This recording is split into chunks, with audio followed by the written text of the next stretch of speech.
اعوذ باللہ من الشیطان الرجیم بسم اللہ الرحمن الرحیم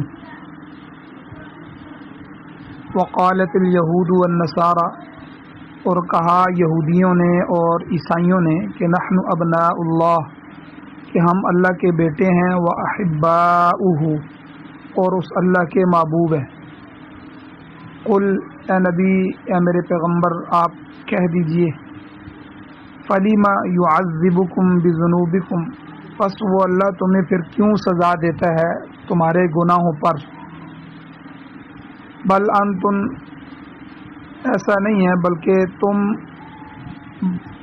بل انتم بشر، تم انسان ہو، ممن خلق، ان میں سے جن کو اللہ نے پیدا کیا، اللہ کی مخلوق میں سے تم بس ایک انسان ہو۔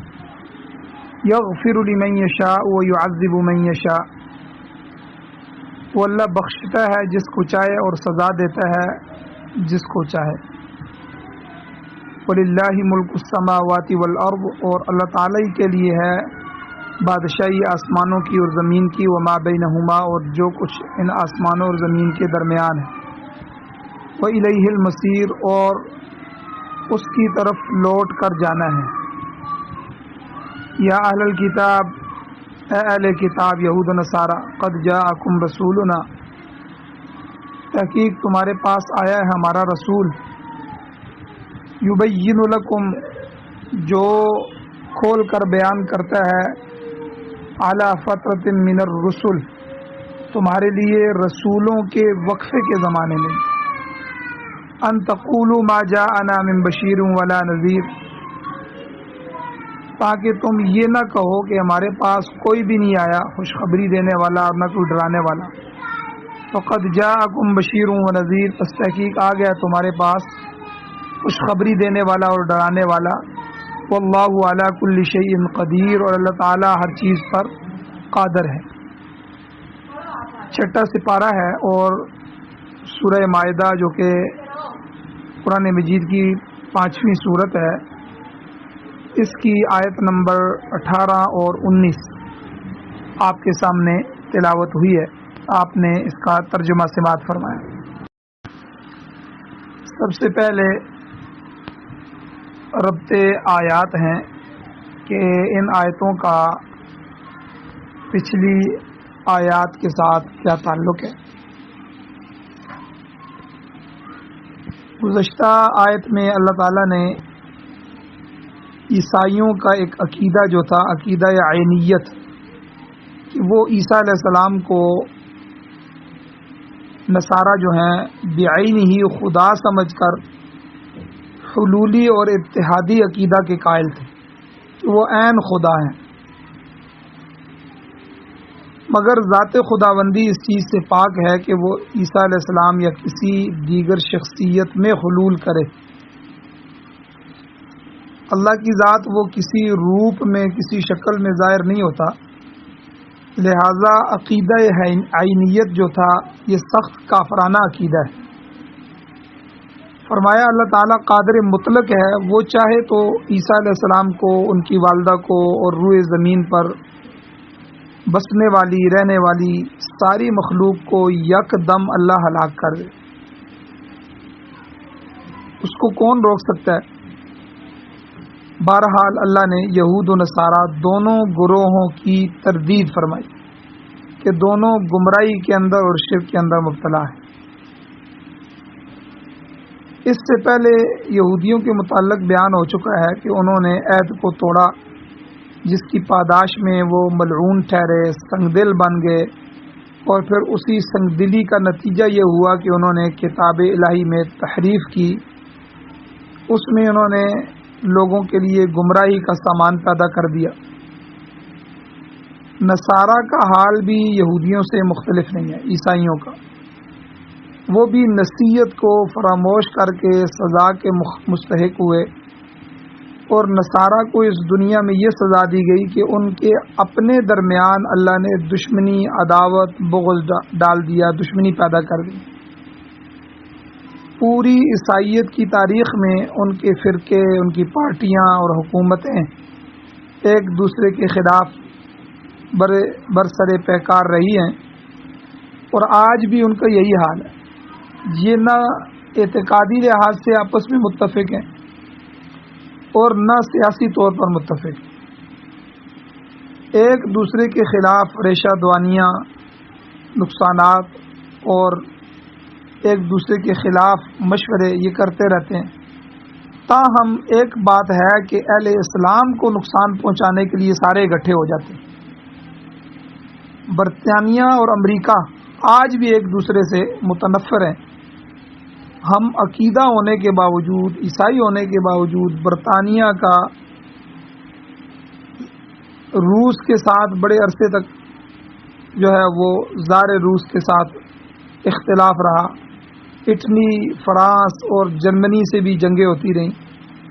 تو یہ چیزیں اللہ تعالیٰ کے اس ارشاد میں اللہ نے جس طرح فرمایا فَأَغْرَيْنَا بَيْنَهُمُ الْعَدَاوَةَ وَالْبَغْضَاءَ، ہم نے ان کے درمیان دشمنی اور بغض کو انڈھیل دیا، ڈال دیا. اس آیت کا منہ بولتا ثبوت ہے. یہ تو اس دنیا کی سزا ہے، اس کے بعد آخرت کا عذاب یہ تو اپنے وقت پر آنے والا ہے. حضرت عبداللہ بن عباس رضی اللہ تعالی عنہما کی روایت موجود ہے، حدیث موجود ہے. اس میں آتا ہے کہ کسی موقع پر کچھ یہودی عالم حضور علیہ الصلوۃ والسلام کے پاس آئے. آپ علیہ الصلوۃ والسلام نے ان کو اسلام کی دعوت دی اور کہا کہ اللہ سے ڈرو اور گمراہی کا راستہ چھوڑ دو، اس کے بجائے ایمان کا صراط مستقیم کا راستہ اختیار کرو. حضور علیہ الصلوۃ والسلام کے صحابہ رضوان اللہ تعالی علیہم اجمعین نے بھی یہودیوں سے کہا کہ تم جانتے ہو کہ محمد صلی اللہ علیہ وسلم اللہ کے رسول ہیں، آپ کا تذکرہ تمہاری کتابوں میں موجود ہے، آپ کی صفات تمہارے کتابوں میں موجود ہیں، آپ علیہ الصلوۃ والسلام کی علامات تمہاری کتابوں میں لکھی ہوئی ہیں اور تم پہچان چکے ہو، مگر تم ان پر ایمان نہیں لاتے. کیوں نہیں لاتے؟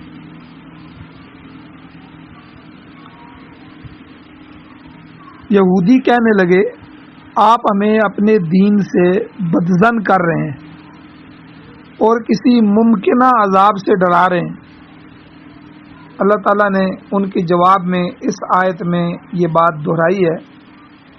اللہ نے فرمایا وقالت الیہود والنصارى، یہودیوں اور نصرانیوں نے کہا، ان کا یہ دعویٰ تھا کہ نحن ابناء اللہ واحباؤہ، ہم تو اللہ کے بیٹے ہیں اور اللہ کے محبوب ہیں.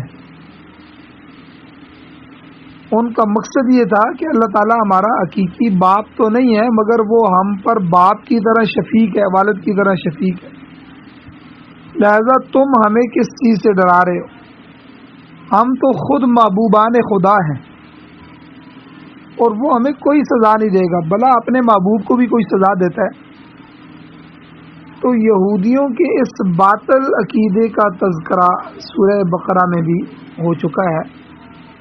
اللہ فرماتے ہیں وقالوا، وہ کہتے کہ ان کا دعویٰ کیا تھا کہ لن تمسنا النار الا ایاما معدودہ، کہنے لگے کہ ہم انبیاء کی اولاد میں سے ہیں، ہم حضرت ابراہیم علیہ السلام کی طرف نسبت رکھتے ہیں اور وہ ہمیں دوزخ میں نہیں جانے دیں گے، اور اگر بالفرض سزا ملی بھی تو چند دن گنے چنے، چند دنوں کے لیے، اور وہ بھی اتنے دن جتنے دن ہمارے آباء و اجداد نے بچھڑے کی پوجا کی تھی، اور وہ صرف 40 دن تھے. تو آپ دیکھیں کیسا انہوں نے، شیطان نے ان کو پٹی پڑھائی. تو کہتے تھے ہمیں تو سزا ہی نہیں ہوگی، ہمیں جہنم میں حضرت ابراہیم جانے ہی نہیں دیں گے، اگر چلے بھی گئے تو جتنے دن 40 دن یعنی ہمارے آباء و اجداد نے بچھڑے کی پوجا کی تھی بس اتنے ہی دن ہم رہیں گے، وگرنہ ہم تو محبوبان خدا ہیں، وہ اللہ ہمارے ساتھ بیٹوں جیسا مہربان ہے، وہ ہمیں دوزخ میں کیسے داخل کرے. ان کی کتابوں میں یہ بھی موجود ہے کہ قیامت کے دن حضرت ابراہیم علیہ السلام دوزخ کے دروازے پر موجود ہوں گے اور کسی بھی ختنہ شدہ اسرائیلی کو اس دوزخ میں نہیں جانے دیں گے. اور عیسائی بھی اس معاملے میں پیچھے نہیں رہے. سورہ بقرہ میں موجود ہے کہ انہوں نے بھی ایسا ہی دعویٰ کیا. وقالوا لن يدخل الجنة الا من كان هودا او نصارى، کہ یعنی جنت کے ٹھیکیدار ہم ہیں.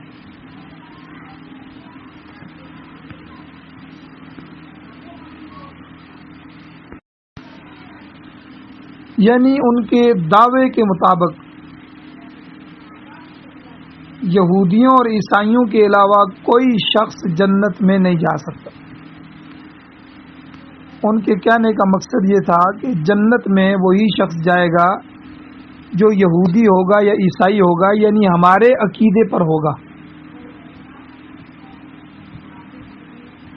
بہرحال جب مسلمانوں نے اہل کتاب کو، یہود و نصارہ کو آخرت کے عذاب سے ڈرانا چاہا تو کہنے لگے ہم اللہ کے بیٹے ہیں اور اس کے محبوب ہیں، ہمیں کسی دوزخ کا خوف نہیں ہے اور ہماری نجات پکی ہے، قطعی ہے، ہمیں کوئی عمل کرنے کی بھی ضرورت نہیں.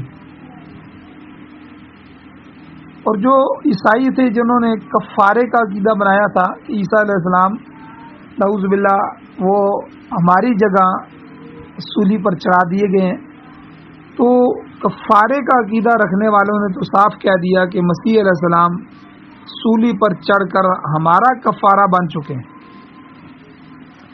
لہذا ہمیں اپنے کسی نیک عمل کی ضرورت نہیں ہے، ہم ہر صورت میں نجات یافتہ ہیں.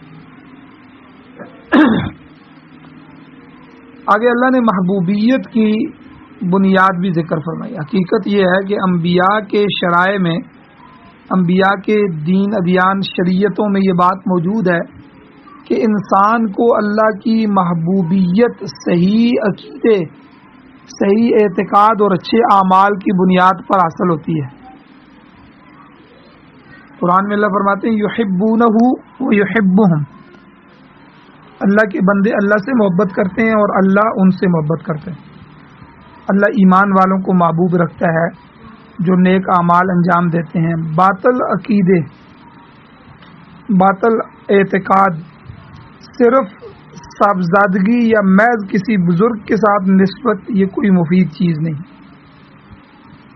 حضرت نوح علیہ السلام کا آپ اندازہ لگائیں کہ ان کے جو صلبی بیٹا تھا، آپ کی نسل سے، آپ کے صلب سے پیدا ہوا، اس بیٹے کے متعلق اللہ نے فیصلہ دے دیا قرآن مجید میں، اور یہ فیصلہ قیامت تک کے لیے کہ انہ لیس من اہلک. اللہ نے فرمایا کہ اے میرے نوح، یہ بیٹا تیرا بیٹا نہیں، یعنی اللہ نے حقیقی بیٹے کی نفی کر دی، کیونکہ انہ عمل غیر صالح، اس کا عمل اچھا نہیں.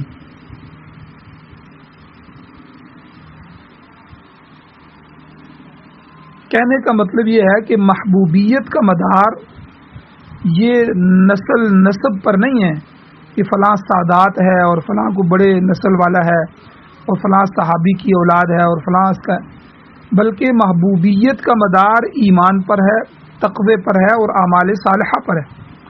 کہ جو کوئی ایمان لائے اور متقی ہو، تقوی کی زندگی گزارے اور اعمال صالحہ کرے. مگر شیطان نے اہل کتاب کو دھوکہ دیا، وہ کہتے تھے کہ ہمیں کسی چیز کی ضرورت نہیں.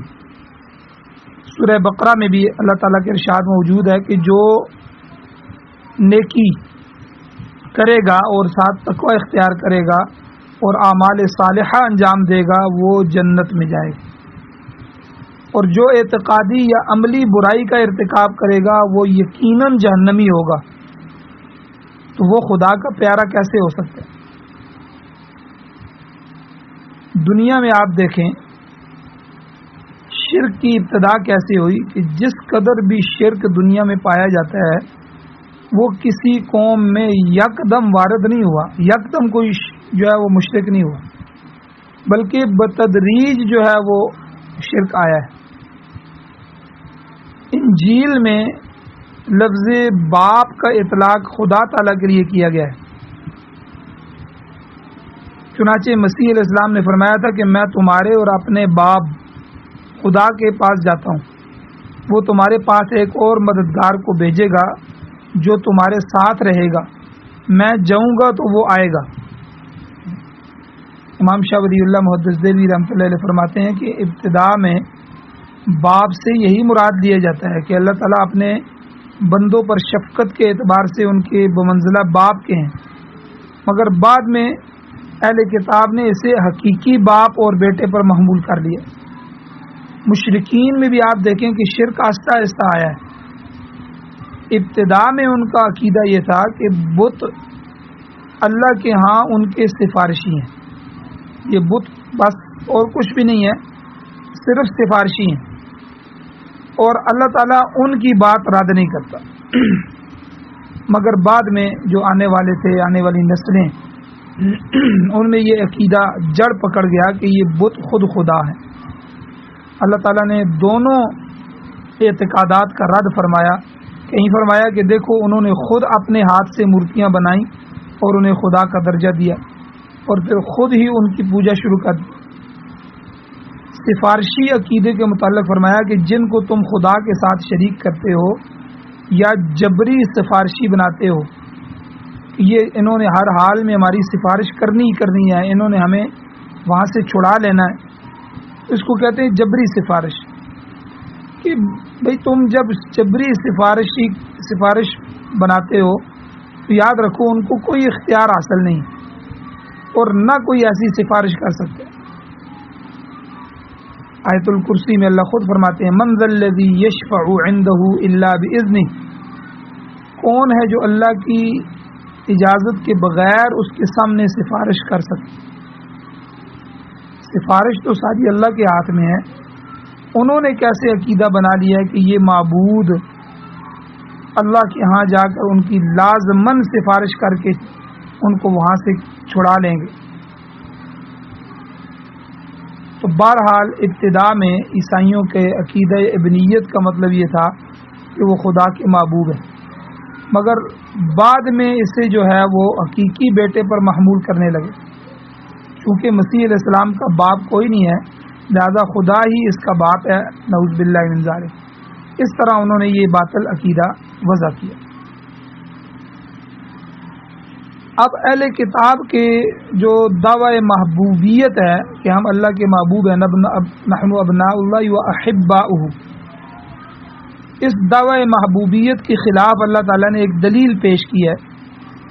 ارشاد فرمایا قل، اے میرے پیغمبر آپ ان سے کہہ دیں کہ اگر تم واقعی اللہ کے پیارے ہو تو فَلِمَ يُعَذِّبُكُم بِذُنُوبِكُم، تو اللہ تعالیٰ تمہیں تمہارے گناہوں کی سزا کیوں دیتا ہے۔ ان کی پوری تاریخ ان پر نازل ہونے والی جو آفات ہیں، مصیبتیں ہیں، اس سے بھری پڑی ہوئی ہے۔ کبھی تو ان پر بخت نصر کو اللہ نے مسلط کیا، کبھی ان کی عورتوں کو وہ اٹھا کے لے گئے، بچوں کو لے گئے، کبھی ان کو غلام بنایا، کبھی ان کو صحراؤں میں دوڑایا گیا۔ سوال یہ ہے کہ کیا خدا اپنے پیاروں کو ایسی سزائیں دیتا ہے؟ حقیقت یہ ہے کہ ان کا دعویٰ ہی باطل ہے، یہ دعویٰ ہی ٹھیک نہیں ہے، یہ جھوٹے ہیں، ان میں کوئی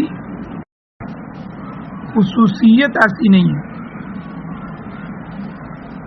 اور اللہ تعالیٰ نے فرما دیا بل انتم بشر ممن خلق، بلکہ تم اللہ کی مخلوق میں سے ایک بشر و انسان ہو۔ بس بشرا کھال کو کہتے ہیں، انسان کی کھال دوسرے جانداروں کی نسبت واضح ہوتی ہے، جبکہ دیگر جو چرند پرند وغیرہ ہوتے ہیں ان کے جسموں میں بال ہوتے ہیں اور کئیوں کے پر ہوتے ہیں، ان کی نیچے چھپی ہوتی ہے، ان کی کھال نظر نہیں آتی۔ نوع انسانی کی اس خصوصیت کی وجہ سے اسے بشر کہا جاتا ہے۔ بہرحال فرمایا کہ اللہ کے نزدیک تمہیں دیگر انسانوں کی نسبت کوئی خصوصیت حاصل نہیں ہے، اور اس اللہ کا قانون یہ ہے کہ یغفر لمن یشاء، جسے چاہے معاف کر دے۔ دنیا میں یہ معافی رعایتاً بھی ہو سکتی ہے کہ اللہ مہلت دے دے، مگر حقیقی معافی اسی کے لیے ہے جو ایمان لائے اور نیک اعمال انجام دے۔ برخلاف اس کے وَيُعَذِّبُ مَن يَشَاءُ، وہ جس کو چاہتا ہے سزا بھی دیتا ہے، اس کے راستے میں کوئی چیز حائل نہیں ہو سکتی، اور اس کی سزا کا قانون یہ ہے کہ وہ کسی گستاخی، بے ادبی، بدعقیدگی یا بدعمالی کی وجہ سے آیا کرتی ہے۔ اللہ جب بھی سزا دیتا ہے تو کسی گستاخ کو دیتا ہے، بے ادب کو ہی دیتا ہے، یا جس کا عقیدہ خراب ہو بدعقیدگی کی وجہ سے، یا اس کے اعمال غلط ہوں تو بدعمالی کی وجہ سے اس پر سزا آتی ہے۔ اللہ تعالیٰ ہر اس شخص کو سزا میں مبتلا کرے گا جو ظالم، مشرک، منافق یا فاسق ہوگا۔ جو کوئی انبیاء علیہ السلام اور ان کی شریعتوں کا انکار کرے گا وہ اللہ کے عذاب سے بچ نہیں سکے گا۔ آگے فرمایا یاد رکھو وَلِلَّهِ مُلْكُ السَّمَاوَاتِ وَالْأَرْضِ وَمَا بَيْنَهُمَا، آسمان اور زمین اور ان کے درمیان ہر چیز پر اختیار اور قدرت اللہ ہی کو حاصل ہے۔ وہ کمال حکمت کا مالک ہے، جس کو چاہے معاف کر دے یا عدل و انصاف کے ساتھ سزا دے دے۔ اس کی مشیت اور ارادے میں کوئی مزاحم نہیں ہو سکتا، کوئی راستے میں اللہ کی راستے میں رکاوٹ نہیں ڈال سکتا، اور جب وہ گرفت کرے گا، پکڑے گا تو پھر کوئی چھڑا بھی نہیں سکتا۔ وہ یجیر ولا یجار، وہ دوسروں کو پناہ دیتا ہے مگر اس کے مقابلے میں کوئی دوسری ہستی پناہ نہیں دے سکتی۔ ارض و سما کی ساری بادشاہی اسی کے پاس ہے۔ وہ الیہ المصیر، اور ہر ایک آدمی کو اسی کی طرف لوٹ کر جانا ہے۔ دوسری زندگی میں بھی اسی کے قبضہ قدرت میں اللہ نے زندگی رکھی ہے، دوسری زندگی بھی۔ وَلِلَّهِ الْآخِرَةُ وَالْأُولَى، اگر پہلی زندگی کا مالک وہ اللہ ہے تو دوسری زندگی بھی اسی کی ملکیت۔ لہذا محبت کے جھوٹے دعوے دار اور باپ بیٹے میں تیشہ جو ہے وہ جتلانے والوں کو اگر اس دنیا میں کچھ تھوڑی سی مہلت بھی مل گئی تو آخرت میں وہ ضرور پکڑے جائیں۔ اب آخری نبی اور رسول کی آمد کا تذکرہ آگے اللہ فرما رہے ہیں، اور یہ گزشتہ آیات میں بھی ہو چکا ہے۔ تو اب اس کے بعد بطور نصیحت اللہ نے فرمایا یا اہل الکتاب، اے اہل کتاب، قد جاءکم رسولنا، تحقیق تو آ گیا ہے تمہارے پاس ہمارا رسول، اور وہ رسول آ گیا تو اب وہ رسول کرتا کیا ہے؟ یبین لکم علی فترۃ من الرسل، جو کھول کر بیان کرتا ہے تمہارے لیے رسولوں کے وقفے پر، یعنی یہ رسول آخر الزمان رسول ایسے وقت میں آیا ہے کہ اس سے پہلے عرصے تک کوئی رسول مبعوث نہیں ہوا۔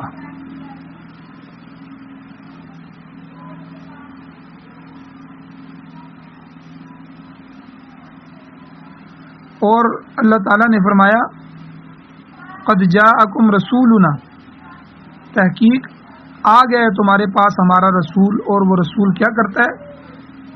یبین لکم علی فترۃ من الرسل، جو کھول کر بیان کرتا ہے تمہارے لیے رسولوں کے وقفے پر، یعنی یہ رسول آخر الزمان میں کیا کہہ رہا ہوں، ایسے وقفے میں، ایسے وقت میں آیا ہے کہ اس سے پہلے عرصے تک کوئی رسول مبعوث نہیں ہوا۔ حضرت سلمان فارسی رضی اللہ تعالیٰ عنہ کی روایت میں آتا ہے کہ حضور نبی کریم صلی اللہ علیہ وسلم نے فرمایا انا اولا بعیسی ابن مریم، میں عیسیٰ علیہ السلام کے ساتھ زیادہ اولا ہوں، یعنی قریب ہوں۔ لیس بینی و بینہ نبی، ان کے اور میرے درمیان کوئی نبی نہیں آیا۔ گویا بنی اسرائیل کے آخری نبی حضرت عیسیٰ علیہ السلام ہی تھے۔ حضور علیہ السلام کی جو ولادت با سعادت ہے وہ 570 عیسوی میں ہے، اور آپ کو جو نبوت ملی ہے وہ 610 عیسوی میں عطا کی گئی، 40 سال بعد۔ اسی طرح آپ علیہ السلام کی اور عیسیٰ علیہ السلام کے درمیان پورے 600 سال کا وقفہ ہے۔ البتہ عربوں میں رسول کی بعثت کو 1000 سال سے بھی زیادہ عرصہ گزر چکا تھا عربوں میں، کیونکہ اس سرزمین کے گزشتہ نبی حضرت اسماعیل علیہ السلام ہی تھے۔ اس دوران دوسری جو قومیں تھیں ان قوموں میں تو انبیاء مبعوث ہوتے رہے، مگر عرب جو ہے یہ ایک طویل عرصے تک محروم رہے، لہذا اتنی لمبی مدت یہ رسول کے چرچے سے ناواقف رہے۔ اس لیے عربوں میں جو لقب ہے وہ لقب امی مشہور ہو گیا۔ فترۃ الرسل کا تذکرہ حضرت حسان ابن ثابت کے شعر سے بھی ملتا ہے، جس میں فرماتے ہیں نبی جاءنا من بعد فترۃ وفی الارض اوثان تعبد، کہ حضرت اسماعیل علیہ السلام کے بعد 15 یا 1600 سال تک عرب لوگ آپ ہی کے دین پر رہے۔ حضور علیہ السلام کی بعثت سے تقریباً 400 سال قبل اس خطے میں شرک کی ابتدا ہوئی۔ آپ دیکھیں عرب میں شرک کیسے آیا کہ 15 یا 1600 سال میں سے تقریباً 1100-1200 سال تک عرب جو ہے وہ حضرت اسماعیل علیہ السلام کے مذہب اور دین پر، دین ابراہیمی پر رہے. تو حضور علیہ السلام کے آنے سے 400 سال پہلے شرک کی ابتدا کیسے ہوئی کہ ایک شخص تھا عمر ابن قتیبہ یا عمر ابن اللحی بھی اس کو کہتے ہیں. عرب سے باہر کسی دوسرے علاقے میں وہ گیا اور وہاں سے کچھ مورتیاں اس نے دیکھیں، وہ مورتیاں وہاں سے لے آیا. پھر اس نے یہاں بھی مورتیاں بنانی شروع کی اور اس طرح عرب میں شرک کا آغاز ہوا. قصی ابن کلاب کے زمانے تک لوگ بالکل دین اسماعیلی پر تھے. اس کے بعد پھر یہ شرک کی لعنت پیدا ہوئی. اس کا نتیجہ یہ ہوا کہ حضور علیہ الصلوۃ والسلام کی بعثت تک عرب بھی دوسرے علاقوں کی طرح شرک میں ڈوب چکے تھے. اس زمانے تک ہزاروں میں سے کوئی ایک آدھا آدمی ہوگا جو توحید کا تصور رکھتا تھا، ورنہ غالب اکثریت شرک میں ملوث ہو چکی. اہل کتاب میں سے بھی اکا دکا لوگ توحید پر قائم تھے، تاہم مجموعی طور پر پوری دنیا شرک کی اتھاہ گہرائیوں میں غرق ہو چکی. قرآن حکیم کے مطابق اللہ تعالیٰ نے مسیح علیہ السلام کو، عیسیٰ علیہ السلام کو دو فرائض، دو ڈیوٹیاں سونپی تھی. پہلی ڈیوٹی یہ تھی کہ آپ بنی اسرائیل کو صراط مستقیم کی تبلیغ کریں، کیونکہ آپ کو مبعوث ہی اسی قوم کی طرف کیا گیا ہے، جیسا کہ فرمایا وَرَسُولًا إِلَى بَنِي اسرائیل آل عمران کے اندر کہ آپ کا حلقہ تبلیغ صرف بنی اسرائیل تھے، نہ کہ پوری دنیا. اور آپ کا دوسرا فرض منصبی کیا تھا؟ وَمُبَشِّرًا بِرَسُولٍ يَأْتِي مِن بَعْدِ اسْمُهُ احمد.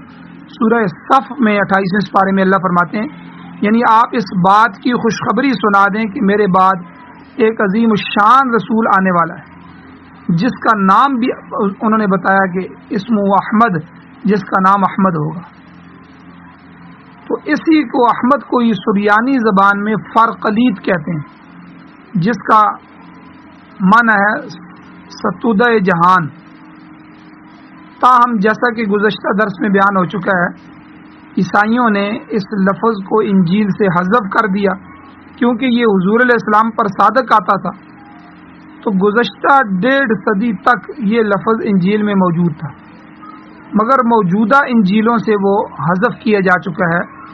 انجیل میں تحریف کے متعلق، خرد اور رد و بدل کے متعلق خود ان کے بڑے بڑے پادریوں نے تسلیم کیا ہے کہ موجودہ جو اناجیل ہیں ان میں سے 3000 سے زیادہ اغلاط موجود ہیں، 3000 سے زیادہ غلطیاں موجود.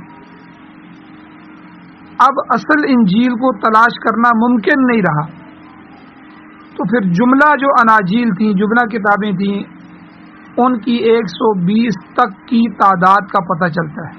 یہ 120 تک کی انجیلیں ہیں، مگر اس وقت 4 انجیلیں مشہور جو ہیں، متی، لوکا، یوحنا اور مرقس. تو یہ بائبل کے ساتھ ملی ہوئی ہیں 4.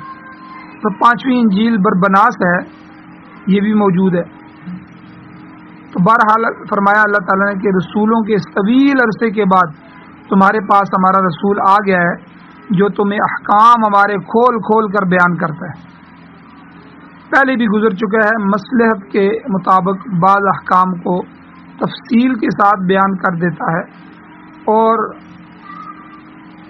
جسے بنی اسرائیل چھپاتے تھے تو یہ رسول انہیں ظاہر کرتا ہے، اور بعض کم اہمیت کے معاملات سے یہ درگزر بھی کرتا ہے. وَيَعْفُو عَنْ كَثِيرٍ. اس سے اللہ تعالیٰ کا مقصود یہ ہے کہ وہ تم پر اپنی حجت پوری کرے، ان تقولوا ما جاءنا من بشیر ولا نذیر، تاکہ تم کل کو یہ نہ کہہ سکو کہ ہمارے پاس تو کوئی خوشخبری دینے والا، کوئی ڈرانے والا نہیں آیا. فرمایا فقد جاءکم بشیر و نذیر، پس تمہارے پاس آ گیا خوشخبری دینے والا اور ڈرانے والا. اللہ کا یہ آخری رسول خدا کی رحمت کی خوشخبری سناتا ہے اور تمہیں تمہارے برے انجام سے ڈراتا ہے. لِأَلَّا يَكُونَ لِلنَّاسِ عَلَى اللَّهِ حُجَّةٌ بَعْدَ الرُّسُلِ. سورہ نساء میں اللہ فرماتے ہیں تاکہ لوگوں کے لیے اللہ پر کوئی حجت باقی نہ رہے اور وہ قیامت کو کوئی عذر پیش نہ کر سکیں. امام بیضاوی رحمۃ اللہ علیہ فرماتے ہیں کہ اللہ تعالیٰ نے انسانوں کی ہدایت کے لیے تمام سامان مہیا کر دی. اس نے انسانوں کو سب سے پہلے حواس خمسہ عطا کیے، عقل عطا کی، شعور دیا تاکہ دیکھ کر سمجھ کر اچھے برے میں تمیز کر سکے، اللہ کو پہچان سکے۔ پھر اس نے دوسرا سبب یہ ہے ہدایت کا ذریعہ کہ اس نے رسول مبعوث کیے، ان کے پھر نائب آتے رہے، پھر اس اللہ نے اپنی کتابیں بھیجی اور پھر قدرت کی اپنی تمام نشانیاں پوری دنیا میں پھیلا دی۔ غرضے کے ظاہری اور باطنی ہدایت کے تمام سامان اللہ نے مہیا کر دی تاکہ کسی کو کلام کی گنجائش نہ رہے، کوئی یہ نہ کہے کہ میرے پاس کوئی ایسا سبب نہیں تھا جس کے ذریعے میں ہدایت حاصل کروں۔ اب اس سب کے باوجود اگر کوئی ہدایت کا راستہ اختیار نہیں کرتا تو پھر وہ گمراہی کا خود ذمہ دار ہے۔ جب سورج طلوع ہو جاتا ہے اور سورج نکل کر طلوع ہو کر اپنی روشنی چاند دانگ عالم میں پھیلا چکا ہوتا ہے، ساری طرف مشرق مغرب میں پھیلا چکا ہوتا ہے، اور اس کے بعد اگر کوئی شخص آنکھیں بند کر لے اور آنکھیں بند کر کے کہے مجھے کچھ نظر نہیں آتا، تو اس کا تو کوئی علاج نہیں۔ ہاں، اس کا واحد انجام، واحد علاج کیا ہے کہ جہنم رسیدگی۔ اللہ تعالیٰ نے اپنی طرف سے بھی کوئی عذر باقی نہیں رہنے دیا، فرمایا واللہ علی کل شیء قدیر، وہ اللہ ہر چیز پر قادر ہے۔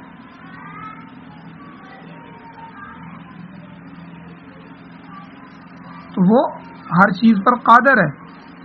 اب اس اتمام حجت کے بعد، نبیوں کے آنے کے بعد، کتابوں کے مل جانے کے بعد، ان تمام اسباب کے ذرائع کے آنے کے بعد، اب اللہ کہتے ہیں جب چاہے اللہ مجرموں کو پکڑ لے اور جسے چاہے اللہ تعالیٰ مغفرت کر دے، اور پھر جب اللہ چاہے گا مجرموں کو پکڑ لے گا، پھر ان کا کوئی مددگار نہیں، کوئی ان کو بچانے والا نہیں۔ اللہ تعالیٰ سے دعا ہے اللہ ہمیں عمل کی توفیق عطا فرمائے۔ وآخر دعوانا ان الحمد